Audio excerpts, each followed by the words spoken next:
You ever have one of those mornings where you walk into the shop, the air smells like opportunity, and then you immediately trip over the air compressor hose and faceplant into a pile of shavings? Please tell me there's video of this. I need to know if you did the graceful roll or if you went down like a sack of concrete. It was less ninja and more overturned turtle. But it's a reminder that no matter how long you've been doing this, the shop is always ready to check your ego. Welcome to the TigerDen Daily for August 11th, 2026. I'm Tiger, still picking sawdust out of my eyebrows, and this is Alex. Who managed to walk in here without gravity attacking her? Thank you very much. Today we're diving into the future of 3D printing materials, how to stop being a hobbyist when it comes to your bank account, and the big jump from wiring kitchens to wiring skyscrapers. All right, let's talk plastic, specifically PCTG. Wait, I feel like we just finally got everyone comfortable with PLA and PETG. Now we're adding more letters to the alphabet soup? Listen, I love PLA for knickknacks, but if you drop a PLA part on a concrete floor, it shatters like a cheap ceramic Christmas ornament. PETG was the supposed fix, but printing with it is like trying to manage a bowl of melted mozzarella cheese. Strings everywhere. 3D Fuel just dropped this Pro PCTG, and honestly, it's the middle ground we've been begging for. Is this just another tough plastic, or does it actually play nice with the machines? It's got this full spectrum color mixing that makes prototypes look like finished products, but the durability is the real headline. It's got that engineering grade backbone without the PETG headache. But if you're going to run the heavy stuff, you've got to watch your hardware. Bondtech just put out a warning for the Prusa NDX kits. If you're running that toothy stuff like carbon fiber or glow in the dark, Toothy? yeah, abrasive.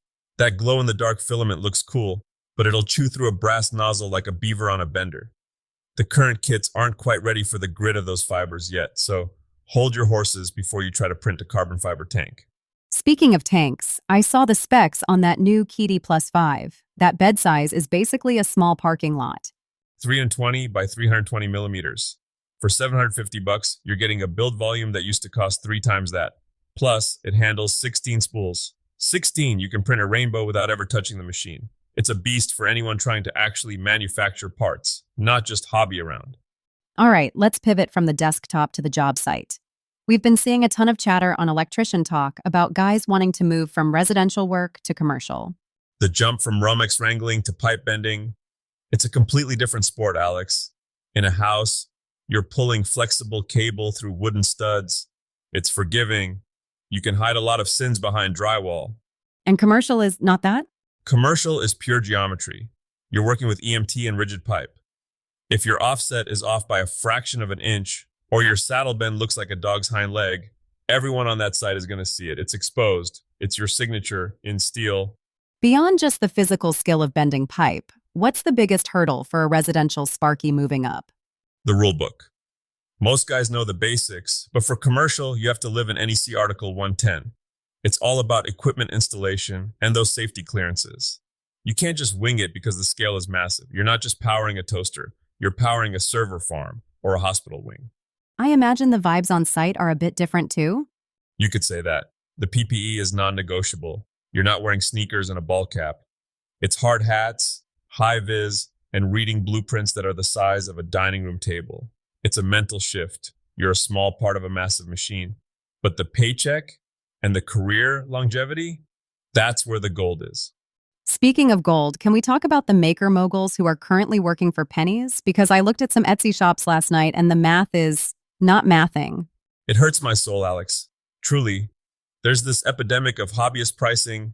People think, well, the wood cost me $20, so I'll sell the bowl for 40. And you're about to tell me why that's a one-way ticket to Burnout City. It's worse than that. It poisons the well for everyone else. If you don't value your hands, nobody else will. When I look at a project, I'm not just looking at the lumber. I'm looking at the invisible stuff.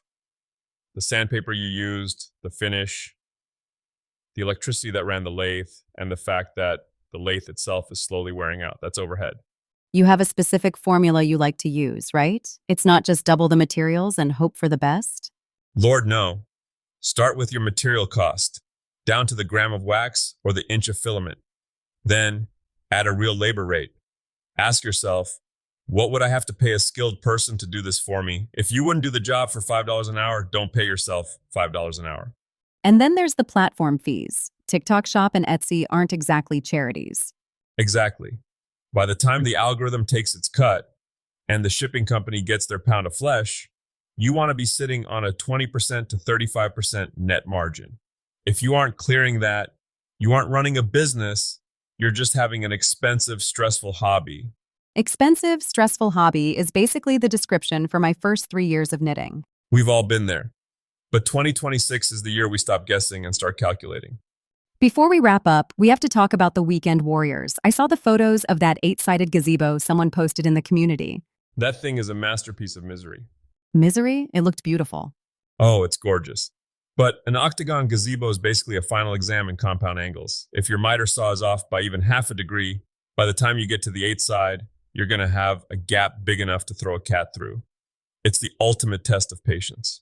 Is that the recommendation for this weekend? Geometry homework? If you want to sweat, sure. But if you want a quick win, do what the guys at the New Maker Channel HQ did. Spend 1 hour, just 60 minutes, optimizing your primary tool wall. Move the stuff you touch every 10 minutes to the strike zone right in front of you. It's the chef's mise en place, but for saws and hammers. Precisely.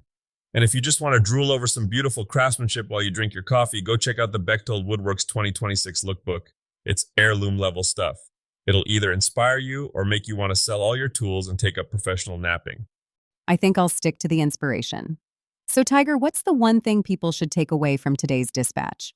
I think it's the realization that whether you're bending pipe, pricing a custom table, or choosing a new filament, the craft isn't just in your hands. It's in the preparation. It's the boring stuff, the math, the safety codes, the material science that actually lets you be creative. You can't build a sanctuary on a shaky foundation. Deep. A little dusty, but deep. That's the TigerDen way. Stay sharp, stay safe, and for heaven's sake, watch out for those air hoses. See you tomorrow.